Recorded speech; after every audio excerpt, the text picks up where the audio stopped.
அரசு நிறுவனங்களுக்கான விடுமுறை தொடர்பில் வெளியான தகவல்.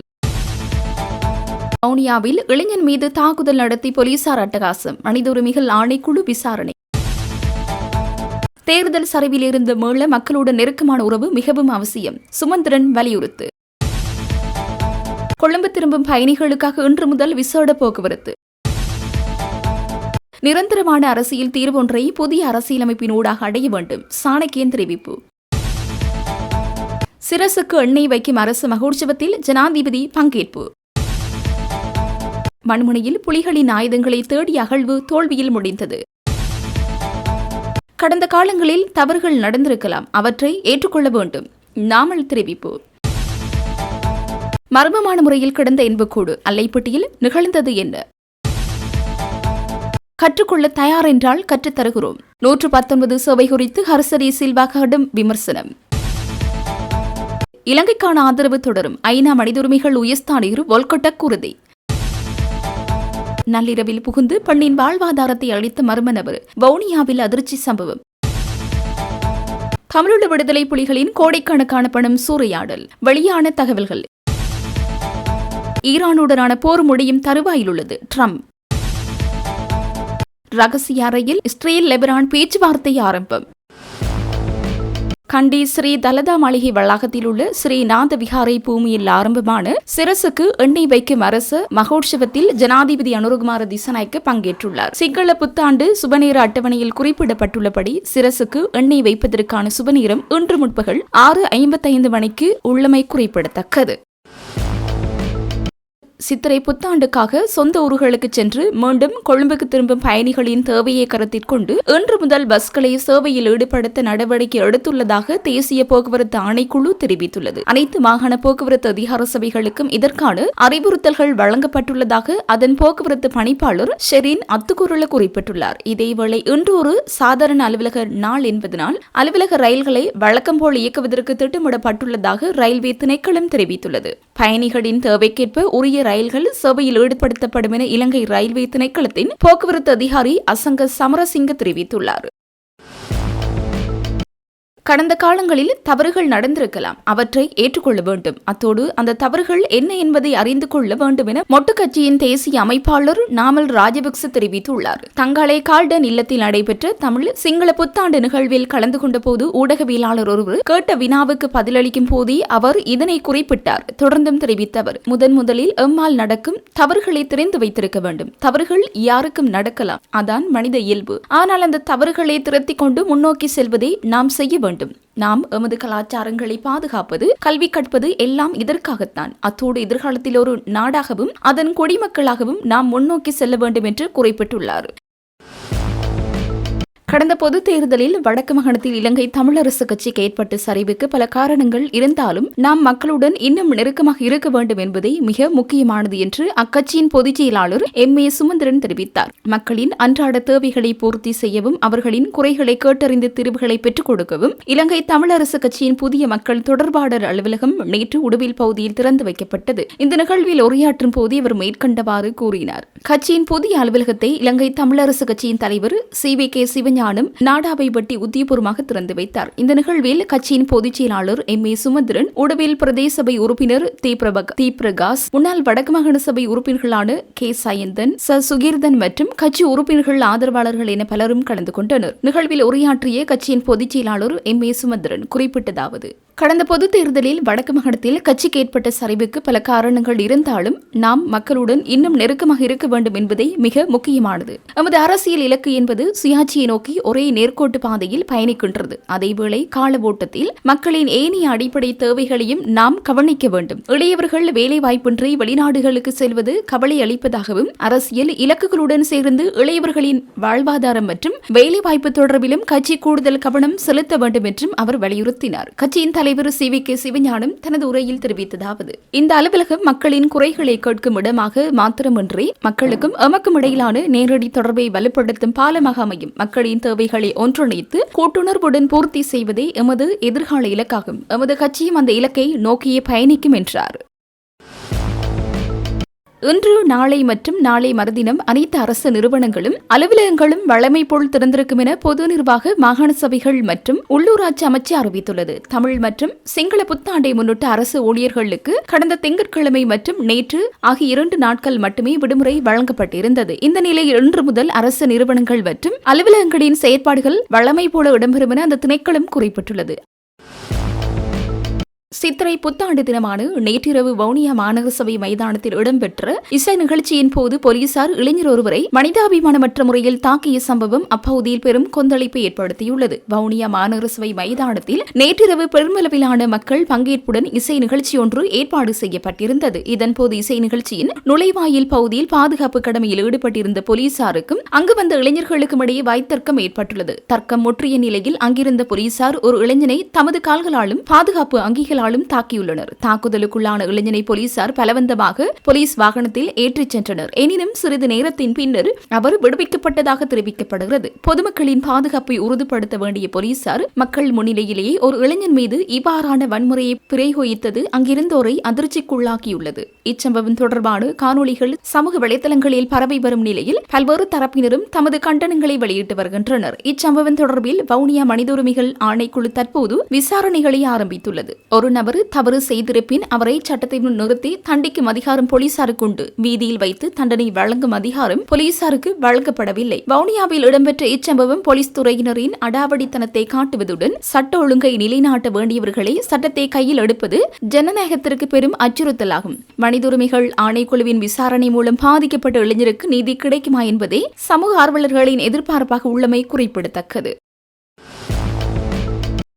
இலங்கை காவல்துறையினரின் அவசர அழைப்பு முறைமையின் தோல்விகளை சுட்டிக்காட்டிய பாராளுமன்ற உறுப்பினர் ஹர்சடி சில்வா அதனை சுவசெரிய 1990 இலவச நோயாளர் காவு வண்டி சேவையுடன் ஒப்பிட்டு விமர்சித்துள்ளார். ஹர்சடி சில்வா தனது எக்ஸ் தளப்பதிவில் பின்வருமாறு முக்கிய புள்ளி விவரங்களை முன்வைத்துள்ளார். காவல்துறையினர் நாளொன்றுக்கு 4500 அழைப்புகளை கையாளுவதாக கூறும் நிலையில் சுவசெரிய கடந்த 7 ஆண்டுகளாக நாளொன்றுக்கு சராசரியாக 5000 அழைப்புகளை கையாண்டு வருகின்றது. சுவசெரிய சேவையில் 98.9% அழைப்புகள் முதலாவது ஒளியிலேயே பதிலளிக்கப்படுகின்றன. சுவசரியவின் நாடு தழுவிய சராசரி பதில் வழங்கும் நேரம் வரும் 13 நிமிடங்கள் மட்டுமே. ஆனால் காவல்துறையினரின் பதிலளிப்பு 109 நிமிடங்கள் வரை தாமதமாவதாக அவர் சுட்டிக்காட்டியுள்ளார். டிஜிட்டல் மயப்படுத்தப்பட்ட உட்கட்டமைப்பு, கடுமையான நெறிமுறைகள் மற்றும் எல்லாவற்றிற்கு மேலாக ஊழியர்களின் அர்ப்பணிப்புள்ள மனப்பாங்கு ஆகியவையே சுவசரியவின் வெற்றிக்கு காரணம் என அவர் குறிப்பிட்டுள்ளார். நீங்கள் கற்றுக்கொள்ளும் அளவிற்கு பணிவாக இருந்தால் அதை எப்படி செய்வது என்று நாங்கள் உங்களுக்கு கற்றுத்தருவோம் என்றும் அவர் காவல்துறை தரப்பிற்கு சவால் விடுத்துள்ளார். பொதுமக்கள் பாதுகாப்பு அமைச்சர் ஆனந்த விஜயபால 119 அவசர அழைப்புகளுக்கு பதிலளிப்பதில் ஏற்படும் தாமதங்கள் குறித்து தனக்கு தினசரி புகார்கள் கிடைப்பதாக அண்மையில் ஒப்புக்கொண்டிருந்தார். 119 அழைத்து 3 மணி நேரமாகியும் நடவடிக்கை எடுக்கவில்லை என்ற புகாரை அடுத்து தாம் தனிப்பட்ட முறையில் 118 தேசிய உதவி மையத்தை தொடர்பு கொண்டு விசாரித்ததாகவும் அமைச்சர் தெரிவித்திருந்தார். பொதுமக்களின் அதிருப்தியை ஏற்றுக்கொண்ட அமைச்சர் இத்தகைய தாமதங்கள் குறித்து உத்தியபூர்வமாக புகார் அளிக்குமாறு பாதிக்கப்பட்டவர்களுக்கு அறிவுறுத்தியுள்ளமை குறிப்பிடத்தக்கது.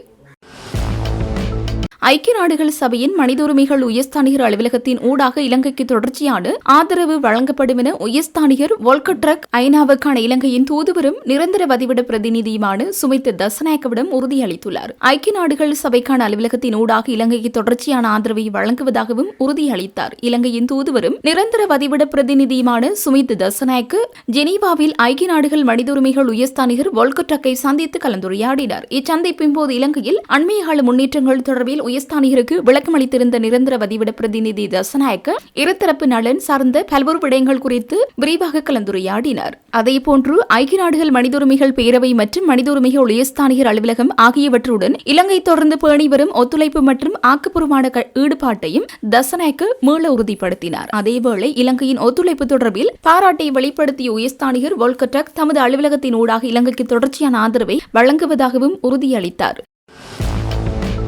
இந்த நாட்டிலே ஒரு நிரந்தரமான அரசியல் தீர்வொன்றை புதிய அரசியலமைப்பினூடாக அடைய வேண்டும் என்பதுதான் தமிழ் மக்களது பிரதானமான அபிலாஷை. அதோடு தமிழ் மக்களுக்கு எதிராக நடந்த பல வன்முறைகளில் தமிழ் மக்களுக்கு எதிராக நடந்த இன அழிப்புக்கான பொறுப்புக்கூறல் சம்பந்தமான முன்னேற்றங்களை இந்த புத்தாண்டில் எதிர்பார்க்கின்றோம் என இலங்கை தமிழரசு கட்சியின் மட்டக்களப்பு மாவட்ட பாராளுமன்ற உறுப்பினர் சாணக்கியன் தெரிவித்தார். நேற்று மட்டக்களப்பு களுவாஞ்சிக்குடியில் அவரது அலுவலகத்தில் நடைபெற்ற ஊடகவியலாளர் சந்திப்பிலேயே அவர் இதனை தெரிவித்தார். இதன்போது மேலும் தெரிவித்தவர், உலகெங்கும் வாழும் அனைத்து தமிழ் பேசும் உறவுகளுக்கும் சிங்கள மக்களுக்கும் என்னுடைய இனிய சித்திரை புத்தாண்டு நல்வாழ்த்துக்களை தெரிவித்துக் கொள்கின்றேன். உண்மையிலேயே இந்த புத்தாண்டு எமது விசேடமாக தமிழ் மக்களுடைய அபிலாஷைகள் அனைத்தும் நிறைவேற வேண்டும் என்று இறைவனை பிரார்த்தித்துக் கொள்கின்றேன். மிக நீண்ட காலமாக இந்த நாட்டிலே தமிழ் மக்கள் ஒரு நிரந்தரமான தீர்வு ஒன்றினை சமாதான முறையில் வாழ்வதற்கான ஒரு நிரந்தரமான அரசியல் தீர்வை எதிர்பார்த்துக் கொண்டிருக்கின்றார்கள். இந்த விடயம் சம்பந்தமாக நாங்கள் இலங்கை தமிழரசு கட்சியாக நாங்கள் தொடர்ச்சியாக தமிழ் மக்களின் சார்பில் தமிழ் மக்களுக்காக குரல் கொடுத்துக் கொண்டிருக்கும் தமிழ் மக்களின் பிரதான கட்சியாக இருக்கின்றது. அந்த வகையில் இந்த வருடத்திற்குள்ளேயும் நாங்கள் எங்களுடைய மக்கள் சார்பிலே மக்களின் பிரச்சனைகளுக்கு தீர்வு காண வேண்டும் என்பதற்காக எங்களுடைய கடமைகளை சரியாக செய்ய எதிர்பார்க்கின்றோம். குறிப்பாக இந்த நாட்டிலே ஒரு நிரந்தரமான அரசியல் தீர்வொன்றை புதிய அரசியலமைப்பின் ஊடாக அடைய வேண்டும் என்பதுதான் எங்களது பிரதான அபிலாசை. அத்தோடு எங்களது பொறுப்புக்குரல், அதாவது தமிழ் மக்களுக்கு எதிராக நடந்த பல வன்முறைகளில் தமிழ் மக்களுக்கு எதிராக நடந்த இன அழைப்புக்கான பொறுப்புக்குரல் சம்பந்தமான முன்னேற்றங்களை நாங்கள் காண வேண்டும் என்று எதிர்பார்க்கின்றேன். அத்தோடு 10 ஆண்டுகளுக்கு மேலாக நடைபெறாமல் இருக்கும் மாகாண சபை தேர்தல் வடகிழக்கு மாகாணங்களில் அதை நடைபெற வேண்டும். எங்களது மக்களின் நில பிரச்சனைகள் தீர்க்கப்பட வேண்டும். இவ்வாறாக தமிழ் மக்கள் தொடர்ச்சியாக முகம் கொடுத்துக் கொண்டிருக்கும் இந்த பிரச்சனைகள் அனைத்திற்கும் தீர்வுகள் இந்த ஆண்டுக்குள்ளே எட்டுவதற்கான முன்னேற்றகரமான நடவடிக்கைகளை நடைபெற வேண்டும் என்று நாங்கள் இறைவனை பிரார்த்திக்கின்றோம். விசேடமாக இந்த நாட்டிலே தற்பொழுது பொருளாதாரத்தினால் மக்கள் மிகவும் கஷ்டத்துக்கு மத்தியில் வாழ்ந்து கொண்டிருக்கின்றார்கள். குறிப்பாக அரசு ஊழியர்கள், அதாவது ஒரு குறிப்பிட்ட அளவு சம்பளத்துடன் ஒவ்வொரு மாதமும் உழைப்பவர்களுக்கு இந்த பொருளாதார நெருக்கடிகள் மிகவும் கஷ்டமாக இருக்கின்றது. இது சம்பந்தமாக நாங்களும் எங்களது கரிசனைகளை வெளிப்படுத்தி இருக்கின்றோம். அதே போலத்தான் அரசாங்கத்தினுடைய இலவசமாக கொடுக்கும் கொடுப்பனவுகளும் கூட அஸ்வஸ்ம பயனாளிகளுக்கு மாத்திரம் கிடைப்பது சம்பந்தமாகவும் எமது கவனத்தை செலுத்தி இருக்கின்றோம். அத்தோடு இந்த அஸ்வஸ்ம பயனாளிகளின் தெரிவுகள் சம்பந்தமாக கிடைக்க வேண்டியவர்களுக்கு கிடைக்கின்றதா என்ற கேள்விகள் இருக்கின்றது. இருந்த போதிலும் இந்த நல்நாளில் எத்தனை பிரச்சனைகள் வந்தாலும் நாங்கள் அனைவரும் ஒரு சுபீட்சமான நல்லதொரு எதிர்காலத்தை நோக்கி நாங்கள் அனைவரும் பயணிக்க வேண்டும் என்று உங்கள் அனைவரையும் வாழ்த்தி எனது வாழ்த்துச் செய்தியை இத்துடன் முடித்துக் கொள்கிறேன் என்று தெரிவித்தார். இலங்கையின் பாதுகாப்பில் இருந்த ஈரான் கடற்படையைச் சேர்ந்த 240 மாலுமிகள் நேற்று ஈரான் நாட்டுக்கு அழைத்துச் செல்லப்பட்டுள்ளனர். இலங்கை கடற்பரப்பு கரையில் அமெரிக்க தாக்குதலுக்குள்ளான ஈரானின் ஐரியஸ் டீனா கப்பலில் இருந்து மீட்கப்பட்ட 32 மாலுமிகளும் ஈரான் கடற்படைக்கு சொந்தமான ஐரியஸ் புஷேகர் கப்பலில் இருந்த 204 மாலுமிகளுமே இவ்வாறு அழைத்துச் செல்லப்பட்டுள்ளதாக பாதுகாப்பு ராஜாங்க அமைச்சர் ஓய்வு பெற்ற மேஜர் ஜெனரல் அருண ஜெயசகர தெரிவித்துள்ளார். இந்த குழுவினர் ஹட்டுநாயக்க பண்டாரநாயக்க சர்வதேச விமான நிலையத்திலிருந்து விசேட துருக்கி விமானம் மூலம் அனுப்பி வைக்கப்பட்டுள்ளதாக தெரிவிக்கப்படுகின்றது.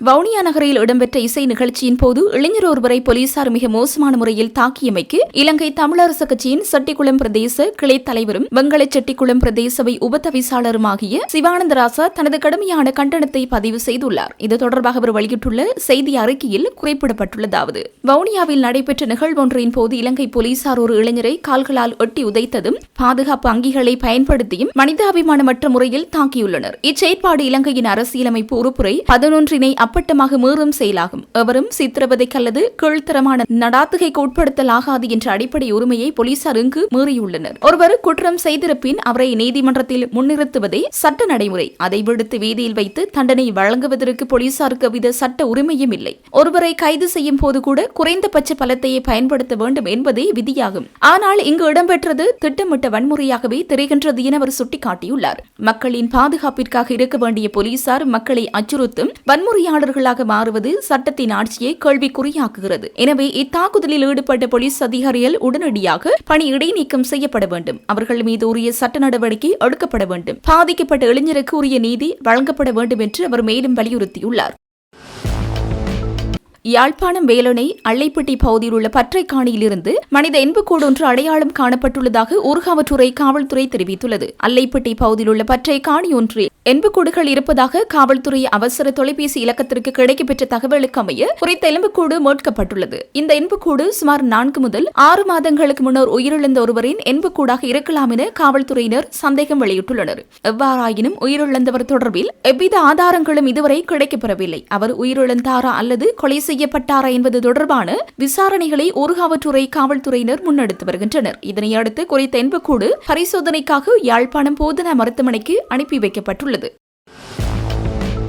வவுனியா தாண்டிக்குளம் பகுதியில் வசித்து வந்த பெண்ணொருவரின் வாழ்வாதாரத்தை அளிக்கும் நோக்கில் நள்ளிரவில் மர்ம நபர் ஒருவர் பயன் தரும் மரங்களை சேதப்படுத்தியுள்ளதுடன் திருட்டிலும் ஈடுபட்டுள்ள சம்பவம் பெரும் பரபரப்பை ஏற்படுத்தியுள்ளது. சம்பவம் குறித்து தெரிய வருவதாவது: வவுனியா தாண்டிக்குளம் ஐயனார் கோவில் முன்பாக அமைந்துள்ள வீடொன்றில் வசித்த சகோதரர்கள் அனைவரும் தற்போது வெளிநாடுகளில் வசித்து வருகின்றனர். இவர்களது சகோதரி மற்றும் அவரது கணவர் மாத்திரம் குறித்த வீட்டில் வசித்து வருகின்றனர். இந்த நிலையில் தனது வாழ்வாதாரத்தை மேம்படுத்தும் நோக்கில் வெளிநாட்டில் உள்ள தனது சகோதரர்களின் நிதி உதவியுடன் குறித்த பெண் தனது வீட்டு தோட்டத்தில் அண்மையில் 50க்கும் மேற்பட்ட வாழைக்கன்றுகளை நட்டு பராமரித்து வந்துள்ளார். நேற்று அதிகாலை சுமார் 12:30 மணியளவில் தலைக்கவசம் அணிந்த மர்ம நபர் ஒருவர் அத்துமீறி வீட்டிற்குள் நுழைந்துள்ளார். அவர் தோட்டத்தில் நடப்பட்டிருந்த அனைத்து வாழை மரங்களையும் வெட்டி சேதப்படுத்தியதுடன் அங்கிருந்த சில கட்டிட பொருட்களையும் களவாடி சென்றுள்ளதாக பாதிக்கப்பட்ட வீட்டார் தெரிவித்துள்ளனர். இச்சம்பவம் குறித்து குறித்த பெண்ணால் வவுனியா போலீஸ் நிலையத்தில் முறைப்பாடு செய்யப்பட்டுள்ளது. அத்துடன் மர்ம நபர் பயிற்சியை சேதப்படுத்தும் மற்றும் திருட்டில் ஈடுபடும் காட்சிகள் அங்குள்ள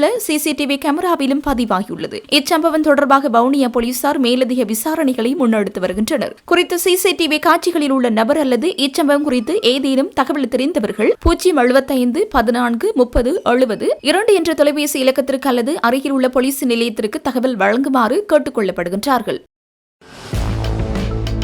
மட்டக்களப்பு காத்தான்குடி போலீஸ் பிரிவுக்குட்பட்டு மண்முனை பகுதியில் உள்ள வீடொன்றுக்கு அருகில் உள்ள காணியில் விடுதலை புலிகளால் ஆயுதங்கள் மறைத்து வைக்கப்பட்டுள்ளதாக கிடைத்த தகவலுக்கு அமைய நேற்று அகழ்வு பணிகள் முன்னெடுக்கப்பட்டன. மட்டக்களப்பு நீதவான் நீதிமன்ற நீதவானின் உத்தரவுக்கு அமைவாக இந்த அகழ்வு பணிகள் முன்னெடுக்கப்பட்டது. குறித்த நிலப்பரப்பில் சுமார் 20 அடி ஆழம் வரை அகழ்வு பணிகள் முன்னெடுக்கப்பட்டுள்ள போதிலும் அங்கிருந்த எந்த ஒரு ஆயுதமும் கண்டெடுக்கப்படவில்லை என போலீசார் தெரிவித்தனர். இதனைத் தொடர்ந்து குறித்த குழி முழுமையாக மூடப்பட்டது. தமிழீழ விடுதலை புலிகளின் ரகசிய கணக்குகளில் இருந்த கோடிக்கணக்கான பணத்தை சுரேசாலை, கோட்டாபய ராஜபக்ச மற்றும் கொழும்பு பயங்கரவாத தடுப்பு பிரிவின் அத்தியட்சகர், சிரேஷ்ட போலீஸ் அதிகாரி பிரசன்ன அல்வீஸ், சட்டமாதிபர் திணைக்களத்தின் சிரேஷ்ட நீதிபதிகள் சிலர் இணைந்து தங்களின் தனிப்பட்ட வங்கிக் கணக்குகளில் வைப்பு செய்துள்ளமை தெரியவந்துள்ளதாக சர்வதேச இணையதளம் ஒன்று தங்களுக்கு கிடைத்திருக்கும் ஆவணங்களை மேற்கோள் காட்டி செய்தியொன்றை வெளியிட்டுள்ளது. குறித்த பணம் எவ்வாறு சூறையாடப்பட்டுள்ளது என்பது தொடர்பில் அந்த இணையதளம் விரைவாக குறிப்பிடப்பட்டுள்ள விடயங்கள்: 2009 ஜூலை 21 சுப்பிரமணியம் சிவகுமார் என்ற தமிழீழ விடுதலை புலிகளுடன் தொடர்புடையவர்கள் என கொழும்பு பயங்கரவாத தடுப்பு பிரிவால் கைது செய்யப்படுகின்றார். அச்சந்தர்ப்பத்தில் நிமால் சந்திர வாகிஷ்டத்தான் கொழும்பு பயங்கரவாத தடுப்பு பிரிவின் பிரதானியாக இருந்துள்ளார். அப்போது அதன் சிரேஷ்ட போலீஸ் பரிசோதகராக பிரசன்ன அல்வீஸ் இருந்துள்ளார். பின்னர் அவர் அத்தியட்சராக பதவி உயர்த்தப்பட்டார். கைது செய்யப்பட்ட சுப்பிரமணியம் சிவகுமாரிடம் மேற்கொண்ட விசாரணைகளின் பின்னர் மேலும் 8 விடுதலை புலிகள் உறுப்பினர்கள் தொடர்பில் தகவல்கள் கிடைக்கப்பெற்றுள்ளன. இந்த தகவல்களை சிரேஷ்ட போலீஸ் பரிசோதகர் பிரசன்ன அல்வீஸ் தனது கையொப்பத்துடன் 2010 ஆண்டு மார்ச் 12 தயாரித்த அறிக்கையில் குறிப்பிட்டுள்ளார். அந்த அறிக்கையில் தமிழீழ விடுதலை புலிகள் அமைப்பின் சர்வதேச ரீதியில் செயற்பட்ட முக்கிய புள்ளிகளான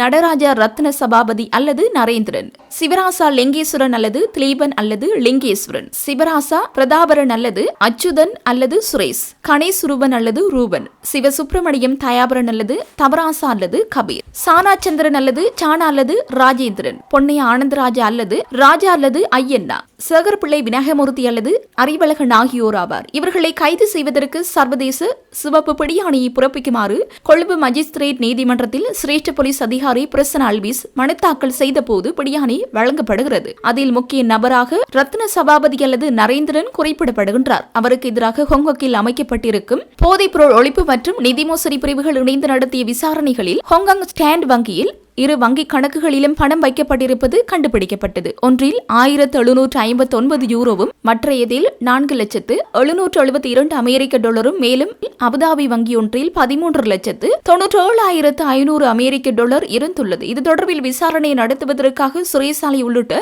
குழுவினர் கோட்டாபய ராஜபக்சவின் அறிவுறுத்தலின் பேரில் 2 முறை அபுதாபி சென்று வந்துள்ளார். அபுதாபியில் நடராஜா ரத்ன சபாபதியை சந்தித்து அவரிடம் பல பக்கங்களுக்கு வாக்குமூலம் பெற்றுக் கொண்டுள்ளனர். பின்னர் அந்த பணம் அவருடைய அல்லது நீதிமன்றத்திற்கு பல காரணங்களை தெரிவித்து அவர்கள் 8 பேருக்கு இருந்த சர்வதேச சிவப்பு பிடியாணையை ரத்து செய்தனர். ஹாங்காங் வங்கியில் இருந்த பணம் கொள்ளுப்பட்டியில் உள்ள யூனியன் வங்கியில் கணக்குக்கு மாற்றப்பட்டிருந்தது. 2015 ஆண்டு தொடர்பில் 2015 ஆண்டு இது தொடர்பில் நடத்திய விசாரணைகளில் குறித்த பணம் அரசுரிமையாக்கப்பட்டது. ஆனால் அபுதாபி வங்கியில் நடராஜா ரத்ன சபாபதி வைத்திருந்த 13,97,500 அமெரிக்க டாலருக்கு என்ன நடந்தது? ஏன் இதுவரை எந்தவித தகவல்களும், அதாவது 2,795 லட்சம் ரூபாவுக்கு என்ன நடந்தது? சுரேசாலை மற்றும் கோட்டாபயவுடன் அன்று இணைந்த விசாரணை நடத்தியவர்களின் கைகளுக்கு போயுள்ளதாக தெரிய வருகின்றது. அதனாலேயே அவர்கள் நடராஜா ரத்ன சபாபதியை சந்திக்க அபுதாபி சென்றிருக்க வேண்டும். மேலும் அவர்களை தண்டனையிலிருந்து விடுவித்ததும் பெரும் சந்தேகத்தை ஏற்படுத்தியுள்ளதாக அந்த செய்தியில் தெரிவிக்கப்பட்டுள்ளது. ஈரானுடனான போர் முடிவுக்கு வரும் தருவாயில் உள்ளதாக அமெரிக்க ஜனாதிபதி டொனால்ட் ட்ரம்ப் தெரிவித்துள்ளார். பாக்ஸ் நியூஸிற்கு அவர் வழங்கிய நேர்காணல் ஒன்றிலேயே அவர் இந்த விடயத்தை குறிப்பிட்டுள்ளார். இது கிட்டத்தட்ட முடிந்துவிட்டது என்று நான் நினைக்கின்றேன் என்று அவர் அந்த அமெரிக்க தொலைக்காட்சி நிறுவனத்திடம் கூறினார். அவர் மேலும் கூறுகையில், அமெரிக்கா இப்போது பின்வாங்கினால் ஈரான் தனது நாட்டை மீண்டும் கட்டியெழுப்ப 20 ஆண்டுகள் ஆகும் என்று ட்ரம்ப் குறிப்பிட்டார். நாங்கள் இன்னும் வேலையை முடிக்கவில்லை, என்ன நடக்கிறது என்று பார்ப்போம் என்று அவர் கூறினார். ஈரான் ஒரு ஒப்பந்தம் செய்து கொள்ள ஆர்வமாக இருப்பதாக தாம் நம்புவதாக அமெரிக்க ஜனாதிபதி இந்த நேர்காணலில் வலியுறுத்தியுள்ளார். அமெரிக்காவின் அழுத்தங்களுக்கு மத்தியில் ஈரான் தனது நிலைப்பாட்டை எவ்விதத்திலும் மாற்றிக்கொள்ளவில்லை என தெரிவிக்கப்படுகின்றது. தெஹ்ரானைச் சேர்ந்த ஆய்வாளர் அப்பாஸ் அஸ்லானி இந்த விடயத்தை குறிப்பிட்டுள்ளார். தமக்கு எதிராக தொடுக்கப்பட்டுள்ள போரின் பின்னணியில் இந்த நெறிமுறைகளை தங்களால் செயல்படுத்த முடியும் என்று ஈரான் நம்புவதாக அவர் தெரிவித்தார். ஹோர்முஸ் நீரிணையில் அமெரிக்க புதிய முற்றுகையை தொடங்கி ஈரானின் கொள்கைகளை மாற்றியமைக்க வேண்டும் என்று அமெரிக்கா அழுத்தம் கொடுக்க விரும்புகின்றது. ஆனால் ஈரான் தமது கொள்கையை மாற்றிக்கொள்ளப் போகிறது என்பதற்கான எந்த ஒரு அறிகுறியும் அல்லது சமிஞ்சையும் ஈரானிய தரப்பிலிருந்து இதுவரை படவில்லை என்று அவர் வலியுறுத்தியுள்ளார்.